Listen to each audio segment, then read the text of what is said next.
పాదయాత్ర చేయండి, రండి, బయటికి రండి. నేను ఎవరు కాదంటారు? నేను మనస్ఫూర్తిగా మద్దతు ఇస్తాను. అలా వస్తే నేను మద్దతు తెలుపుతాను, సంఘీభావం తెలుపుతాం. అవి చేయరే మరి.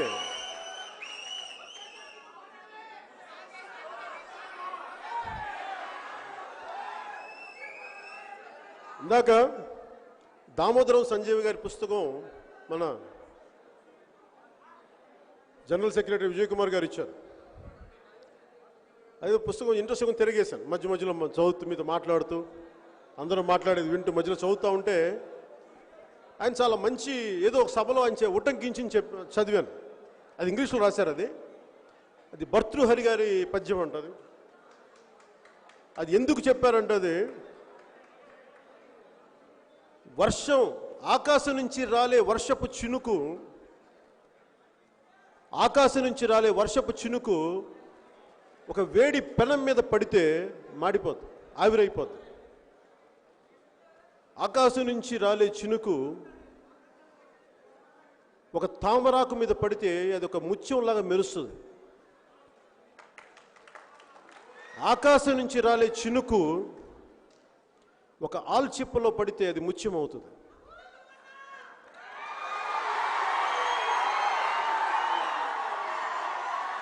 అంటే ఈ చినుకు అనేది ఏంటి అని ఉదహరించారంటే ఆయన, ఇది సంజయ్ గారి మాటలు, నా మాటలుగా. ఆ చినుకు అనేది మీ ఓటు, ప్రజల ఓటు. ఆ ఓటుని వైసీపీ అనే పెనం మీద వేస్తామా? ఆ ఓటు అనే చినుకుని 2019లో వైసీపీ అనే పెనం, మాడిపోతున్న కాలిపోతున్న పెనం మీద వేస్తే జీవితాలు మాడిపోయినాయి, ఆవిరైపోయినాయి. అలా మాడిపోయి ఆవిరైపోయిన జీవితాలే మా స్టీల్ ప్లాంట్ కార్మిక సంఘాలు ఈరోజు రోడ్ల మీద రావడానికి. కానీ చిత్తశుద్ధి ఉన్న, నిలబడే, ఓడిపోయిన నిలబడ్డున్న జనసేనకి ఆల్చిప్ప కనీసం ముత్యమై ప్రకాశిస్తుంది. మీ జీవితాల్లో వెలుగునిస్తుంది. మేము నిలబడతాం, పారిపోం. ప్రజాక్షేత్రం నుంచి మేము పారిపోం, ధైర్యంగా ఉంటాం, ఇక్కడే నిలబడతాం.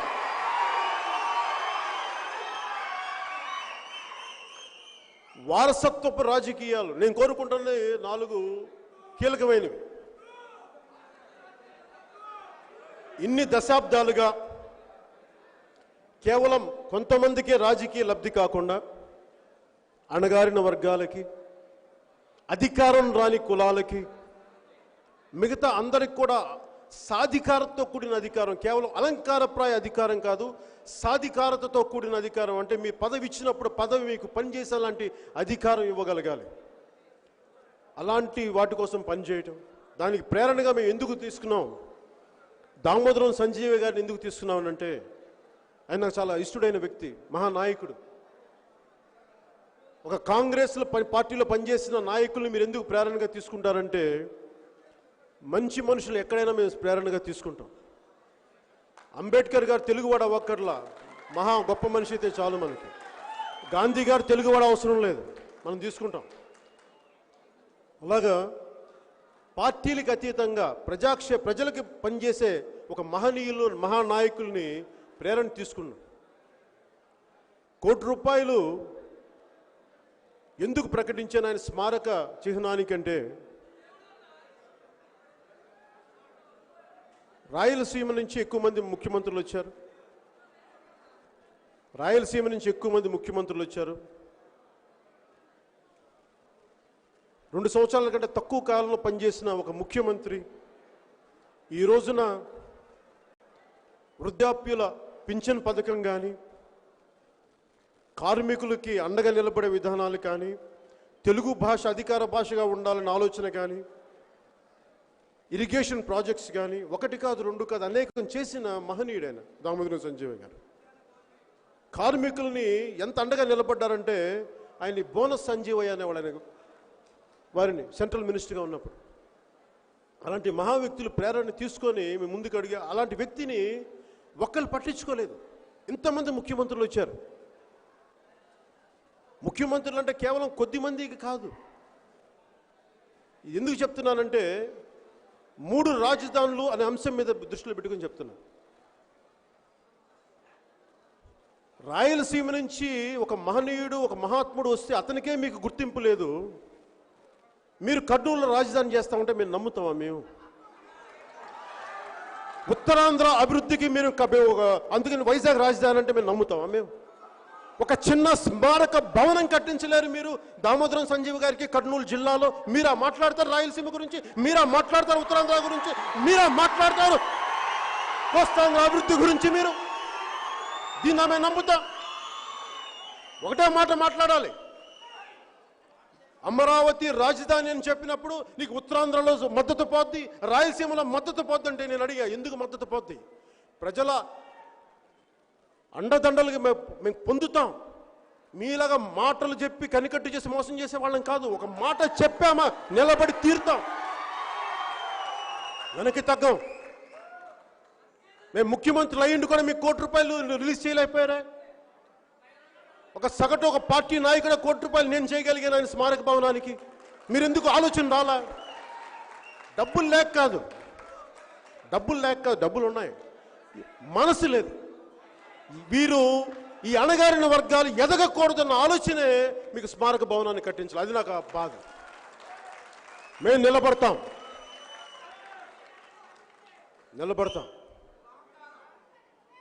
అలాగే బీసీ కులాల, ఎంబీసీ కులాల తాలూకు సాధికారత రావాలి అంటే నాకు ఎన్టీ రామారావు గారు గుర్తొస్తారు. ఎన్టీ రామారావు గారి నాయకత్వంలో ఉన్న తెలుగుదేశం బీసీలకి సాధికారత ఇచ్చింది. మళ్ళీ తర్వాత అది కేవలం అలంకారప్రాయంగా అయిపోయింది.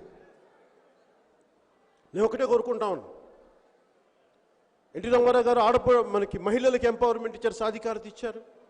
తిరిగి బీసీలకి, ఎంబీసీలకి, మహిళలకి సాధికారత మళ్ళీ మీకు కూర్చొని మీ తల పొగరుతోటి, గర్వంతో సాధించామన్న పట్టుదలతో తిరిగి ఆడపడుచులకి, బీసీలకి, ఎంబీసీలకి సాధికారత చూపించాలంటే జనసేన ఆలోచన విధానం. అలాగే వారసత్వం, నాకు మోదీ గారంటే గౌరవం. ఎందుకంటే భారతదేశంలో ఉన్న వారసత్వపు రాజకీయాలని ఒకే ఎన్నికలు తీసి పక్కన పెట్టిన వ్యక్తి. వారసత్వపు రాజకీయాలు జాతీయ స్థాయి నుంచి చిన్న రాష్ట్రంలో ఉన్న మారుమూల గ్రామం వరకు వారసత్వం ఉన్న వ్యక్తులే కాదు, మిగతా వాళ్ళు కూడా రావాలి రాజకీయాల్లోకి. అది జనసేన కోరిక. అందుకే నాకు మోదీ గారు అంటే చాలా గౌరవం. ఆ వారసత్వపు రాజకీయాలు కేవలం కొద్ది మంది చేతులు ఇరుక్కుపోయి, వారసత్వపు రాజకీయాలు ఈ రోజున ఉన్న వ్యక్తులు, మన రాష్ట్రాన్ని నడుపుతున్న పెద్దలు వారసత్వపు రాజకీయ వ్యక్తే. మరి మీకు ఎంత బలం ఉండాలి మీరు మాట్లాడటానికి? మరి మీకు ఇంత వారసత్వపు బలం ఉండి మీకు ధైర్యం లేదా చట్టసభల్లో మాట్లాడటానికి? వైజాగ్ స్టీల్ ప్లాంట్ గురించి అంతా మా మీద చూపించడమే, మా జన సైనికుల మీద చూపించడమే ప్రతాపం తప్ప వెళ్ళి కేంద్ర ప్రభుత్వంకి వెళ్ళి పార్లమెంట్లో మీకు సాహసం లేదు వీళ్ళకి. మరి దేనికి 22 మంది ఎంపీలు? దేనికి? మీరు కాఫీలు తాగి అక్కడ కొంచెం వడ సాంబార్ తినేసి కొంచెం కాఫీ తాగి బాగా తేయించి కూర్చోరావడానికి ఎంపీలు మాట్లాడరా? మీరు మాట్లాడితేరాలి. మేము కోరుకుంటుంది ఒకటే, ఆంధ్రప్రదేశ్కి ఆరోగ్యానికి, ఇప్పుడు మనం సిగరెట్లు తాగితే ఆరోగ్యానికి హానికరం ఉంటాం కదా, ఆంధ్రప్రదేశ్ ఆరోగ్యానికి వైసీపీ హానికరం.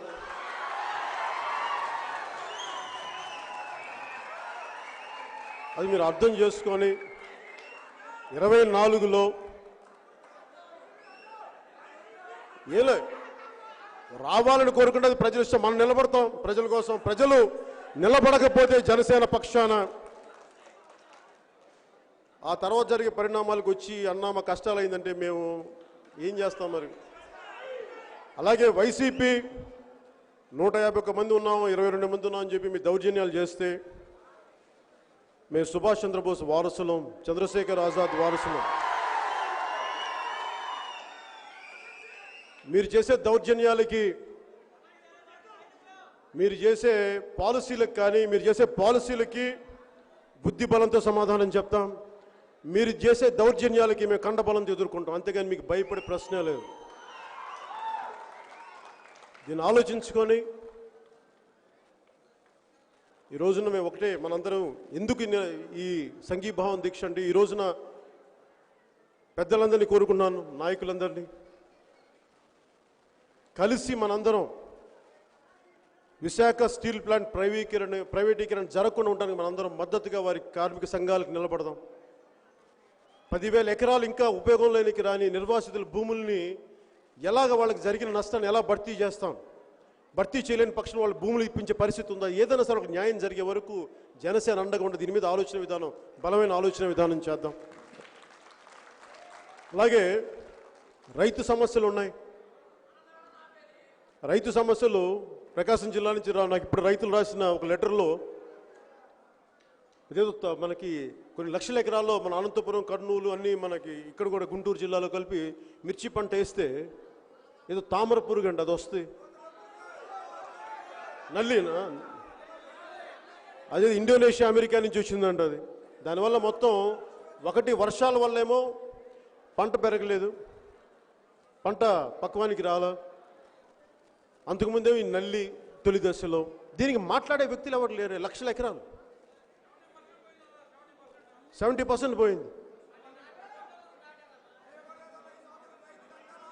రైతుకి నాశనం మరి పట్టించుకునేవాడు అవ్వట్లేడు. మరి ఓట్లు వాళ్ళకి వేస్తే అట్లా మరి రైతులు నష్టపోతూ ఉంటాయి. మరి ఏం చేయాలి మనం? రైతులు కూడా మేల్కోవాలి. రైతులకి గిట్టుబాటు ధర లేకపోతే మేము తూర్పుగోదావరి జిల్లా నిరసన దీక్ష చేశాం. సమస్య వచ్చినప్పుడల్లా జనసేన ఉంది, కానీ ఓటేసినప్పుడు మీకు వైసీపీ అంటే పరిస్థితులు మారవు, ఇట్లాగే కంటిన్యూ అవుతాయి. ఇది మారాలని నేను కోరుకుంటా ఉన్నాను. మీకు రోజు నేను మీకు మాటిస్తున్నాను, 24లో కొత్త ప్రభుత్వాన్ని తీసుకురండి. వైసీపీ చేసిన ప్రతి పనికి వారి చేత సమాధానం చెప్పిస్తాం. నాకు మొన్న అదేంటబ్బా వైన్ షాప్స్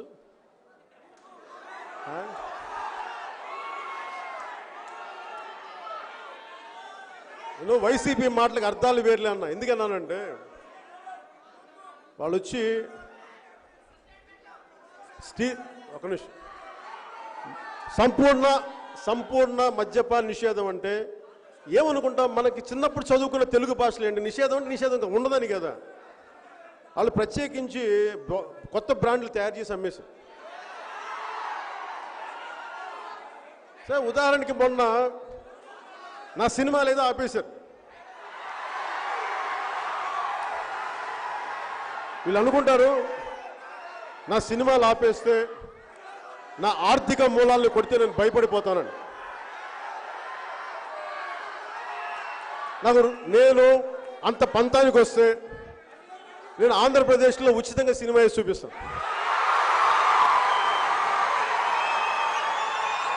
అలా భయపడు. వైసీపీకి ఏం చెప్పాలి? నా ఆర్థిక మూలాలు కొడితే భయపడతావా మేము అంటే ఏంటి? కారణం ఏంటి అంటే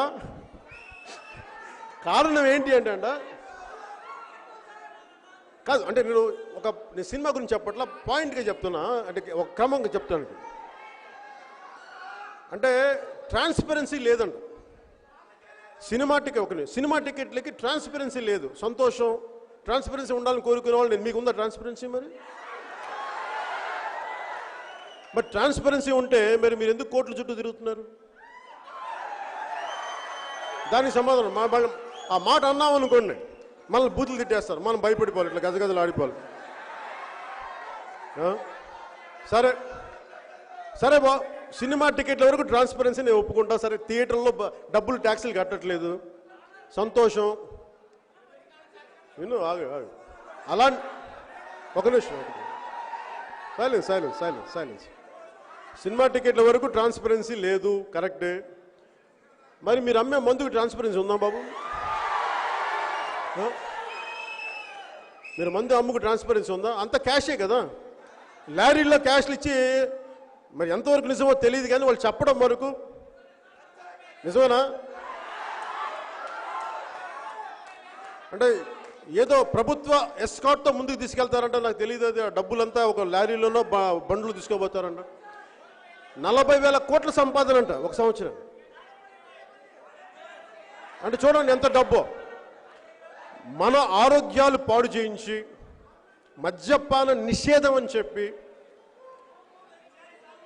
ట్యాక్స్ కట్టకుండా ప్రజల దగ్గర నుంచి డబ్బులు తీసుకొని ఆ డబ్బులతో మళ్ళీ మన ఓట్లే కొనుక్కొని మన ఆరోగ్యాలు పాడు చేస్తే మళ్ళీ వాళ్ళకి అయ్యా బాబు అని చెప్పి మనమే మోకరిల్లినంత కాలం ఆంధ్రప్రదేశ్ బాగుపడదు.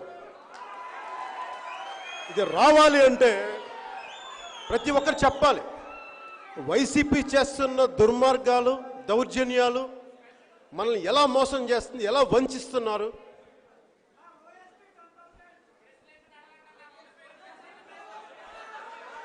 సరే 700 రూపాయలు, ఎంత 700 రూపాయల? సరే సంతోషం, 700 రూపాయలతో మందుకొని 5 రూపాయలతో సినిమాకి వెళ్ళండి, సంతోషం.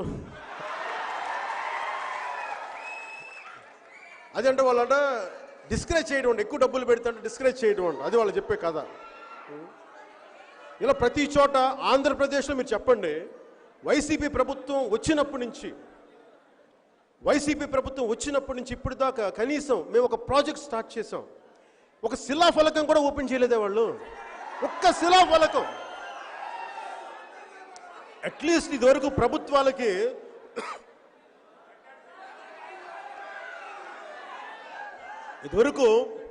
ప్రభుత్వాల మీద ఆర్కే లక్ష్మణ్ గారి జోక్స్ ఇవన్నీ ఏంటంటే శిలాఫలకాలు ఉంటే అక్కడ ఏ ఉండవు వెనకాలని, కనీసం అది కూడా చేయట్లేదు వైసీపీ అధికారులు. అంటే ఒక శిలాఫలకం చేయడానికి కూడా వాళ్ళ దగ్గర ఉంది. ఇందాక మన నాయకులు ఎవరో పెద్దలు ఎవరో మాట్లాడుతూ ఉంటే 500 మంది అండి అడ్వైజర్స్ ఆంధ్రప్రదేశ్కి. 500 కదా, ఆంధ్రప్రదేశ్కి కొన్ని వందలాది మంది అడ్వైజర్లు ప్రభుత్వం ఎలా పని చేయాలనేది. 500 మంది అడ్వైజర్లు పెట్టుకొని స్టీల్ ప్లాంట్ని మీకు ఎలా ఆపాలి అడ్వైజర్లు లేరు. డబ్బులు ఎందుకు వేస్ట్ చేస్తున్నారు మీరు? ఒక్కొక్కరికి ఆ స్థాయి పదవులు ఎందుకు ఇస్తా ఉన్నారు మీరు? అలాగే రాయలసీమలో వరదలు వచ్చి కనీవిని ఎరగని వరదలు, ఏడుకొండల స్వామి కూడా భరించలేకపోతున్నాడు. రావుద్రావు బాబు అని చెప్పి నేను మొత్తం గండి కొట్టేశాడు. వాళ్ళు చేసే పాపాలు అలా ఉన్నాయి. ఇప్పుడు దాకా దశాబ్దాలుగా ఎవరిలా తిరుమల కూడా వద్దంటుంది వైసీపీని, మీరు రావద్దు, పైకి రావద్దు, సంతోషం రావద్దు. వరదలు వచ్చినాయి, రాయలసీమకి వరదలు వచ్చినాయి, కడప దారుణంగా అయిపోయింది. ఒక చిన్న ఏరియాకి వెళ్ళి నమస్కారం పెట్టి నవ్వితే సరిపోద్దా? నిలబడద్దా? ఏదన్నా ప్రజల దగ్గరికి వెళ్తే డబ్బులు అడుగుతారు, అన్న డబ్బులు అంటే డబ్బులు లేవు, ఇక్కడ అప్పులు ఉన్నాయి అంటే చాలామంది అడుగుతున్నారు. వైసీపీ ప్రభుత్వానికి మీరు చెప్పండి, ఒక నిజాయితీపరుడు నాయకుడు ప్రధానమంత్రిగా ఉంటే దేశం అంతా కొన్ని వేల కోట్లు ఇచ్చింది డబ్బు కరోనా గురించి చేయమని నాతో సహా. వైసీపీ ప్రభుత్వానికి ఎవరైనా డబ్బులు ఇవ్వాలంటే ఆలోచిస్తారు, చేస్తే ఏం చేస్తారు వీళ్ళు? వాడతారు, ప్రజలకు వెళ్తుందా? ప్రాబ్లం ఏంటంటే వీళ్ళ అవినీతి మనం నమ్మనిచ్చేలా చేయట్లా. అందుకని కష్టాలు ఉన్నప్పుడు నీతి పారదర్శకతతో ఉన్న నాయకులు కనుక రాజ్యాలు లేకపోతే, ఇలాంటి ఉపద్రవాలు జరిగినప్పుడు ప్రజలు కూడా స్పందించరు. అందుకని దీన్ని కూడా మనం ప్రజల దృష్టిలో పెట్టుకోవాలి.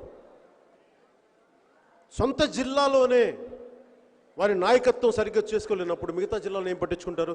ఎక్కడో వైజాగ్లో ఉన్న స్టీల్ ప్లాంట్ దాని గురించి ఏం పట్టించుకుంటారు? ఇప్పుడు మనం కూర్చోబెట్టి వాళ్ళు ఏం చేయట్లేదు కదా అని చెప్పి మనం కూర్చోకూడదు. వైసీపీ చేత వచ్చే 2 సంవత్సరాల్లో పని చేయించాలి, మెడలు వంచాలి. దానికి మెడలు వంచాలంటే ప్రతి ఒక్కళ్ళు ఎదురు మాట్లాడాలి.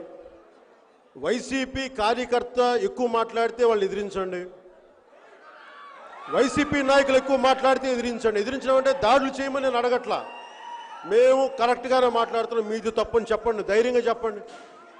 ధైర్యం లేని సమాజంలో మార్పు రాదు. ధైర్యం లేని సమాజంలో మార్పు రాదు. ఆంధ్రప్రదేశ్ నేను కోరుకుంటున్నా, రావడమేమో పార్టీలుగా వస్తున్నాం కానీ ప్రజాక్షేమం కోసం వచ్చినప్పుడు కానీ కులాలుగా జిల్లాలుగా విడిపోతున్నాం. అమరావతి రైతులు కూడా చెప్పా, మీరు జై అమరావతితో పాటు జై ఆంధ్ర అనండి. ఎందుకు జై అమరావతితో ఆగిపోతారు? జై ఆంధ్ర, ఆంధ్రాకి రాజధాని కదా అమరావతి, మీరు ఎందుకు జై అమరావతితో కోల్పోతారు? రాష్ట్రం అంతా మద్దతు కావాలంటే మీరు జై ఆంధ్ర అని తీరాలి. అమరావతి రైతులకి నేను విజ్ఞప్తి చేస్తున్నా, మీరు జై ఆంధ్ర అనే పదం అనకపోతే అన్ని జిల్లాలకు వెళ్దు. కేవలం అమరావతి ఒక ప్రాంతానికి, అందువల్ల ప్రజల మద్దతు కూడా కూడగట్టుకోవడం అవసరం. ఈ రోజున స్టీల్ ప్లాంట్కి నాతో సహా అందరూ నిలబడి ఉన్నామంటే ఇది ఆంధ్రులది, ఇది మా అందరిది, మనందరిది. అలాగే అమరావతి మనందరిది అని చెప్పేలాగా ఎవరైతే ముందుకు తీసుకెళ్తున్నారో వాళ్ళు చెప్పాలి. వాళ్ళు ముందుకు తీసుకెళ్ళకపోతే ఇది ఇలా కంటిన్యూ అవుతూ ఉంటుంది. ఎందుకంటే మనకి తెలంగాణ లాగా మన తెలంగాణ భావన లేదు. మనకి మహా ఉంటే జిల్లా భావన ఉందేమో నాకు తెలియదు. కులాల భావన అయితే ఖచ్చితంగా ఉంది. నేను అన్ని కులాల కోసం వచ్చినాను. అంబేద్కర్ గారి అనైలేషన్ ఆఫ్ కాస్ట్, కుల నిర్మూలన జరుగుద్దేమని ఆశపడ్డవాడిని. అది జరుగుద్దో లేదో తెలియదు, కానీ కనీసం కులాల ఐక్యత ఉంటే తప్ప అభివృద్ధి రాదు అనుకునేవాడిని. వాస్తవంగా చెప్పాలి, ఒక కులాన్ని వర్గశత్రువుగా ప్రకటించలేం. ఈ రోజున వైసీపీ ఒక కులాన్ని వర్గశత్రువుగా ప్రకటిస్తే రేపొద్దున వైసీపీ వాళ్ళని వర్గశత్రువుగా ప్రకటించగలమా? సమాజం విచ్ఛిన్నమైపోదు. ఒక కులాన్ని వర్గశత్రువులు ప్రకటించకూడదు, సమాజం విచ్ఛిన్నమైపోద్ది. వీళ్ళు బాగుండాలి అంటే అనుకుంటు కాదు, అందరూ బాగుండాలని కోరుకుంటేనే మనం బాగుంటాం. బైబిల్ చెప్తారు కదా, పొరుగువాడిని ప్రేమించు అని. నీ పొరుగువాడు బాగున్నాడంటే నువ్వు బాగున్నావని. నీకు ఏదైనా కష్టం ఉంటే వాడు నీకు ఆకలిగా ఉంటే కొంచెం అన్నం పెడతాడు.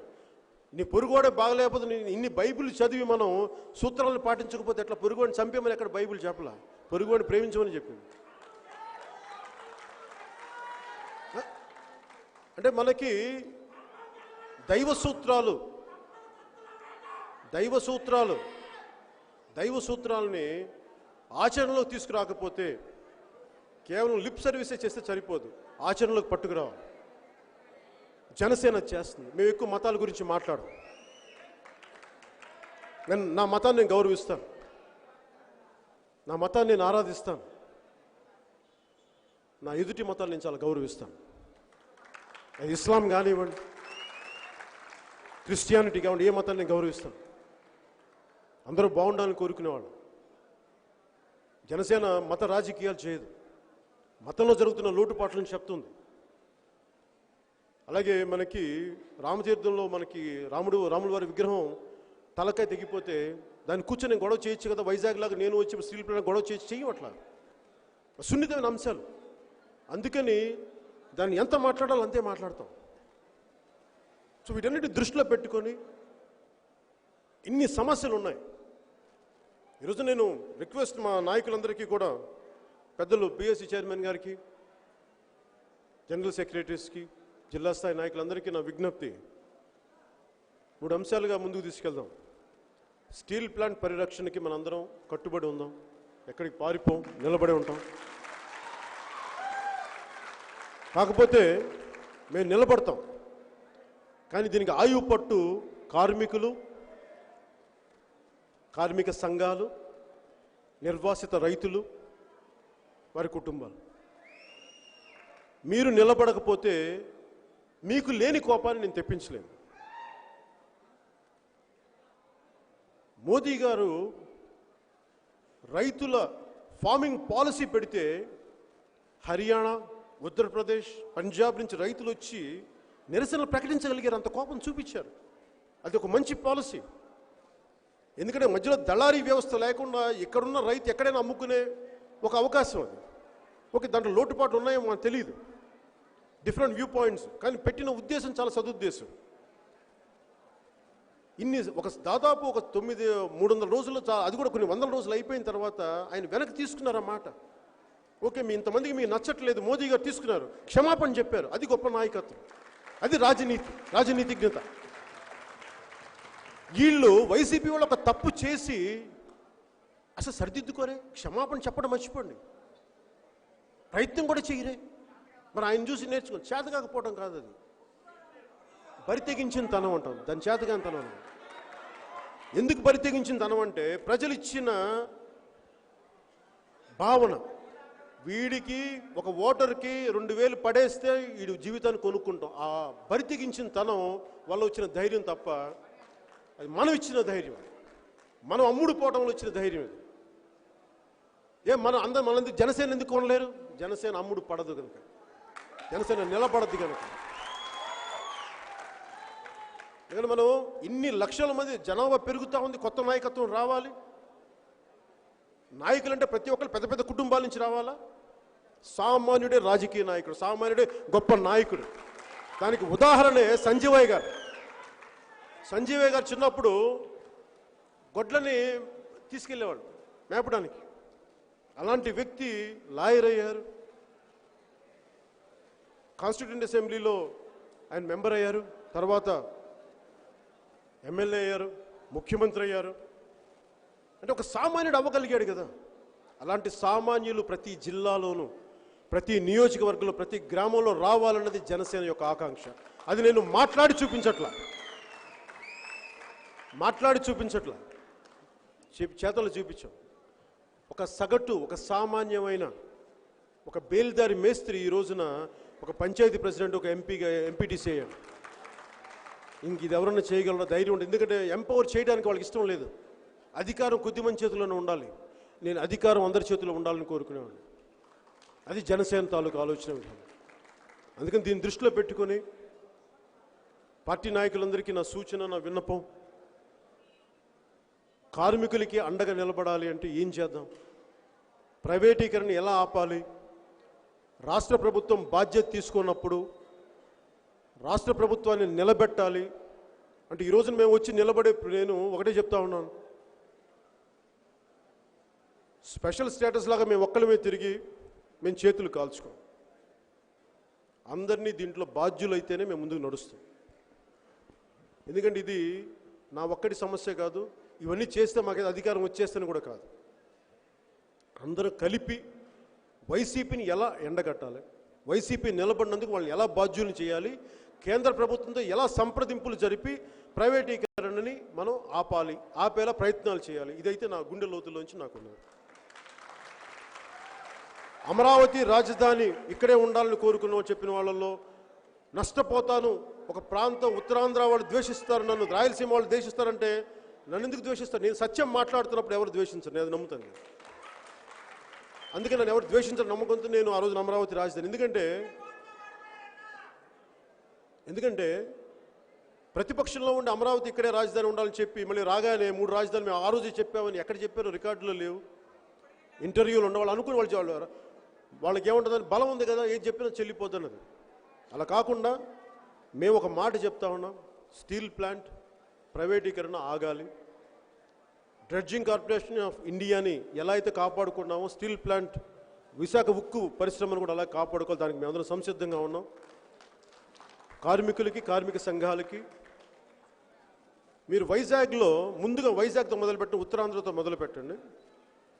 ప్రతి వైసీపీ నాయకుని, పెద్దలు బొత్స గారు ఉన్నారు విజయనగరంలో. ఉత్తరాంధ్ర వెనకబాటుతనం గురించి ఆయన పాపం చాలా బాధపడుతూ ఉంటారు.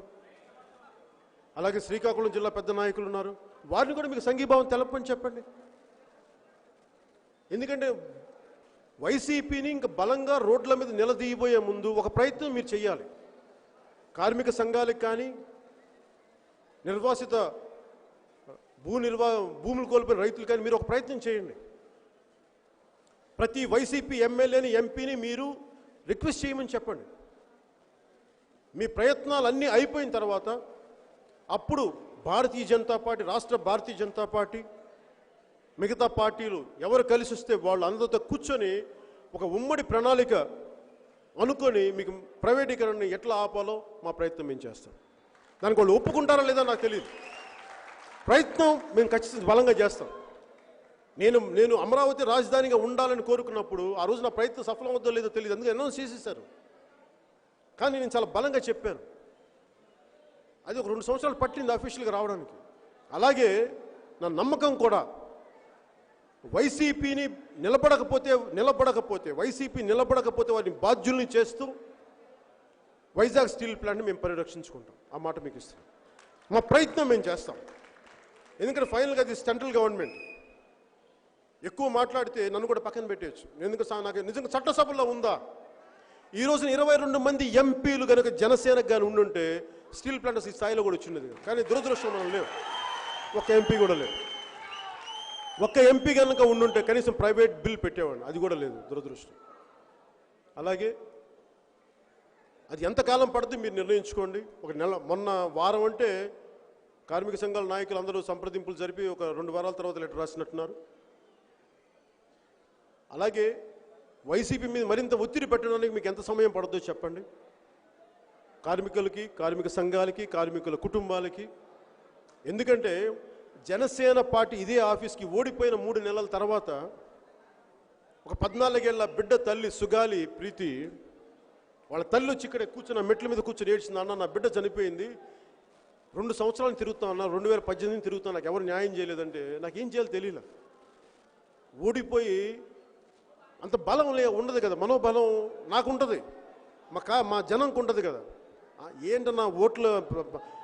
కానీ మేము నిలబడి ఒక్క తల్లి ఏడిస్తే కన్నీళ్లు పెట్టి నిలబడితే అనంతపురంలో 1.5 లక్షల మంది జనంతో మద్దతుగా నిలబడితే సిబిఐ కోర్టుకి ప్రభుత్వం చేత చేయించగలిగాం.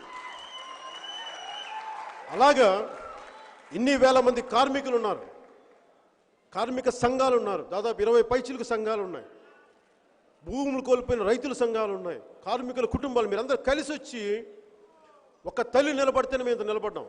మీరు కనుక బలంగా నిలబడితే అది ఢిల్లీ దాకా ఎలా తీసుకెళ్లాలో మా వంతు ప్రయత్నం, మా వంతు కృషి మేము చేస్తాం, మీకు మాటిస్తున్నాం. దీనికి ఎంత సమయం కాకపోతే ఇది చేయడానికంటే ముందు వైసీపీని మటుకు మీరు తేల్చి చెప్పాలి. మాకు స్టీల్ ప్లాంట్ ప్రైవేటీకరణ మేము ఆపం, వదిలేస్తామని వాళ్ళ మాట చెప్పనివ్వండి. అప్పుడు మనం మిగతా అందరితో కలిసి ఎలా ముందుకు తీసుకెళ్లాలో మా ప్రయత్నం మేము చేస్తాం, ఆ మాట మీకు ఇస్తాం. అలాగే రైతులకు సంబంధించి ప్రత్యేకంగా ఒక సదస్సు ఏర్పాటు చేసి ఆంధ్రప్రదేశ్లో ఉన్న రైతులు ఏ నష్టాలకు పోతుంది దీని మీద ఖచ్చితంగా, మిర్చి రైతులు కానీ, వరేసిన రైతులు కానీ గిట్టుబాటు ధర రాకుండా, అలాగే కౌలు రైతుల సమస్యలు కానీ, అమరావతి భూములు ఇచ్చి ఆ రైతుల కష్టాలు కానీ, వీటన్నిటిని మీరు ప్రత్యేకించి ఇంకొకసారి దీని మీద ఖచ్చితంగా మాట్లాడతాం. అలాగే ముఖ్యంగా లా అండ్ ఆర్డర్, ఉత్తరప్రదేశ్, బీహార్లో లా అండ్ ఆర్డర్ చాలా అధ్వానంగా ఉంటుందని చెప్తున్నారు. కానీ ఈరోజున ఆంధ్రప్రదేశ్ వాటన్నిటికి మించిపోయింది. ఆంధ్రప్రదేశ్ ఎమ్మెల్యేలే రౌడీజం చేసే స్థాయికి. అంటే మన చట్టసభల్లో ఒక సంవత్సరంలో ఉన్న ఒక ముఖ్యమంత్రిని వ్యక్తిగతంగా తిట్టారని ఆయన బాధపడతాడు. నాకు ఒకటే అనిపించింది, చట్టసభలు అనేది ఒక శాసనాలు చేసే, అంటే నీ మాటే శాసనం చట్టసభల్లో. అక్కడ బూతులే మాట్లాడుతున్నప్పుడు, బూతులే శాసనాలు అయిపోయినప్పుడు ఒక ముఖ్యమంత్రి స్థాయి వ్యక్తిని వార్తలు వచ్చిన ప్రకారం వాళ్ళు మాట్లాడుకున్న వాటి ప్రకారం నేను చెప్తున్నాను. దాని ప్రకారం ఒక అపోజిషన్ లీడర్ కానీ, ఆయన సతీమణి కానీ మీరు ఆ స్థాయికి తిడితే రోడ్డు మీద ఒక ఆడపిల్లకి ఏం రక్షణ ఉంటుంది, 4 ఏళ్ల ఆడబిడ్డకి ఏం రక్షణ ఉంటుంది? మీరు ప్రజాప్రతినిధులు ఈ స్థాయికి దిగజారిపోయి ఆడపడుచులను తిడితే రేపొద్దున ఒక 4 ఏళ్ల బిడ్డను అత్యాచారం చేసే వాడి దుర్మార్గుడికి మీరు ఎంత ప్రోత్సాహం కల్పించినట్టు ఉంటుందో మీరు అర్థం చేసుకోగలరా? మీరు ఎప్పుడు మీ ఇంట్లో వాళ్ళు కనీసం వాళ్ళకి అర్థమవుతుంది మేము చెప్పే మాటలు, మీకు అర్థమవుతుందో లేదో నాకు తెలియదు. అలాగే లా అండ్ ఆర్డరు చాలా బలంగా ఉండాలి. 24న కొత్త ప్రభుత్వానికి మీరు లా అండ్ ఆర్డర్ బాధ్యత మాకు ఇవ్వండి. ఆడబిడ్డ ఇంట్లో నుంచి బయటికి తిరిగి వస్తే ఎవడన్నా కన్నెత్తి పెడితే అది మేము చెప్తాం. ప్రజల్ని ఎంపవర్ చేస్తాం. ఒక రౌడీ, ఒక గోండా కన్నెత్తి చూడాలంటే భయపడే రోజులు తీసుకొస్తాం. ఆ బాధ్యత మాకు అప్పచెప్పండి. వైసీపీ అనేది ఆంధ్రప్రదేశ్ ఆరోగ్యానికి హానికరం, ఇది మీకు ఒక వాక్యంగా తీసుకోండి. ఆరోగ్యం ఎవరిస్తారు? వాళ్ళు అనారోగ్యం ఇస్తున్నారు. ఆరోగ్యం మనం ఇస్తాం ఆంధ్రప్రదేశ్. అలాంటి బలమైన పరిస్థితుల్లో ఇక్కడున్న చిన్న బిడ్డలకు కానీ కొత్త తరానికి మేము అండగా నిలబడతాం, కొత్త నాయకత్వాన్ని తీసుకొస్తాం. కార్మికులు పనులు చేసుకోవాలి కానీ రోడ్ల మీదకి వచ్చి బైఠాయింపులు, ధర్నాలు చేసి వాళ్ళ జీవితాలని వారి కుటుంబాలకు దూరం చేసి 300 రోజుల నుంచి వాళ్ళు తపన పడతాం. నిజంగా చాలా బాధేస్తూ ఉంది. వాళ్ళకి అండగా నిలబడతాం. ఇలాంటి పరిస్థితులు రాకుండా ఉండాలంటే 2024లో వచ్చే కొత్త ప్రభుత్వానికి మీ అందరూ సంపూర్ణ మద్దతు కావాలని కోరుకుంటూ తెలియజేసుకుంటూ సెలవు తీసుకున్నాం. జై హింద్.